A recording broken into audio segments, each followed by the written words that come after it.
Alright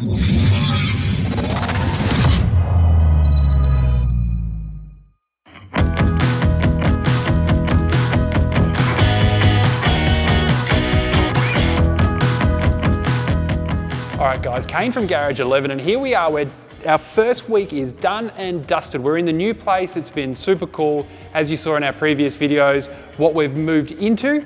So we thought we'd start looking at what we've done this week, what's been happening, a few little bits and pieces. And one of the main things we've been doing is this 95 CR250. Now the bike came to us as a hover bike, as we call them, so no wheels, forks in it, all that sort of stuff. What we've had to do is the customer wants to ride it. So it's a really clean example of a riding bike. Now we've done the suspension on it, new plastics, we've got the seat covers sorted, we've built the wheels for it, restored the swing arm, done a lot of stuff to the bike. And we were tossing and toying with the idea of what we were going to do with the engine. Customers told us that it was a reasonable engine, which you always take that at face value, and as the customer did as well. So we got everything else done. We've started it. It's just hard to start. It's easy to start when it's warm, which gave us a few indications that it's probably lacking in compression. There was just a few other bits and pieces, a little bit of weeping from the head, just some really telltale signs that the engine was tired and it definitely needed to be done. So the customer decided to pull the trigger on it, pull it apart, and get us to, we're going to hydroblast it all, restore the engine completely, and get it back into this bike so it can be a nice, clean, strong running motor. So we're not going to do anything crazy with it, we're just going to put it back as Honda intended it, or as close as we can get to it. So we're going to take you through, we're going to have a look today at what we've actually done, pulling it apart, all that sort of stuff, because getting them out, like we've done 2 engines this week. We've done one on a modern 4-stroke and one on this one. I can tell you right now, pulling the engine out of this is way easier and way less complex than the modern bikes. So pretty much on these things, you just hinge the back of it up, pop your exhaust off, get the radiators out of the way, undo the carby, undo your clutch cable. You can pop the swing arm linkage pivot out and literally just manipulate the engine out of the frame. And then just so they stay looking nice and less cluttered, we try and assemble it all the way back to as much as we can so it just can sit here while we're waiting to get the engine done. So what we're going to do is we're going to head into the engine room, we're going to have a look, we've stripped it all apart, and we're going to see what's actually we've found, because we have found some pretty ugly stuff that we're going to have to repair. So head this way, we're going to have a look at what we've actually done. So in here you can see we've pulled the engine completely apart down to the bare cases. Now, when we were pulling it apart, we noticed a few little bits and pieces, obviously, you know, a little bit of case damage and that sort of stuff, which is pretty common with these older bikes. Now, when we pulled the reed valve out, it was covered in carbon deposits, which wasn't a good sign. So it's probably a good thing that we did start to pull this bike down. Now, as we sort of went through, we know it's got a sleeve in it, which a lot of these things have steel sleeves in them. They are Nikasil from factory, which is a hard wearing surface, but most of the time what people will do, if an engine has a catastrophic failure, they will oversize or bore out the Nikasil, bore it out, and then push a sleeve into it, which is a thermal interference fit. And that turns it from a Nikasil barrel into a stainless, or a steel barrel, sorry.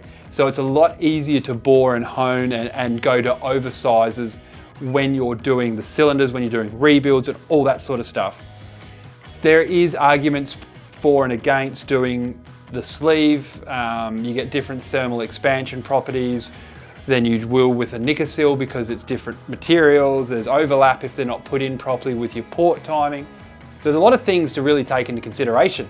So what we've done is, as we were pulling this thing apart, the biggest alarm bell for me when we pulled the barrel off is that these CRs, and all CRs will have, or all these earlier CRs anyway, will have a tin covered crank. So what that means is the fillets on each of the cranks has this tin cover around it, which makes them, for anyone who's trued them up, an impossible process to do it without damaging. Not impossible, but a harder process.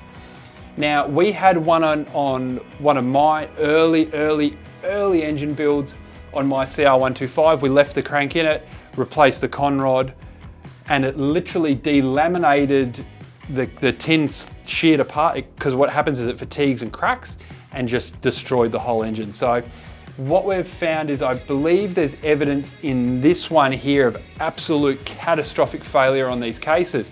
Now, if you can see, if you want to come in and have a look, you can see inside these cases here that there's been a lot of welding. You can see the porosity in the welds here where someone has tried to repair it. They've done not a bad job, but you can see all the marks and scoring in that hypersensitive area.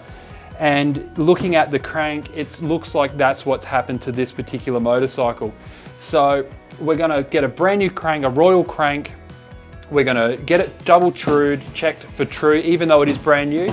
And then we're gonna start reassembling this thing, new bearings. We're gonna check the cylinder, the head, obviously because we knew it was weeping. We're gonna check the cylinder for square, make sure it's nice and flat. We've got a really good guy who does a lot of this stuff for us. He specializes in small engine repairs, really sensitive small engine repairs.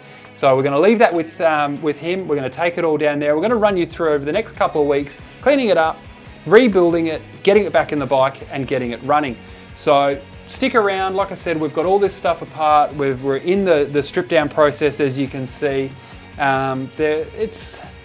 These two-strokes are really easy, and if you're methodical about how you pull them apart, you can really, they're not that complicated. Even inside the gearbox area, if you've got the right tools and just a little bit of patience, it's not too bad to pull these things down.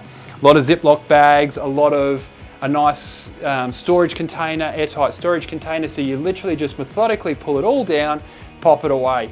So we will always start with probably the clutch side, pulling the clutch out of it, pulling all the kickstart mechanism out of it, just to lighten up the engine so it's a bit easier to move around on the engine stand.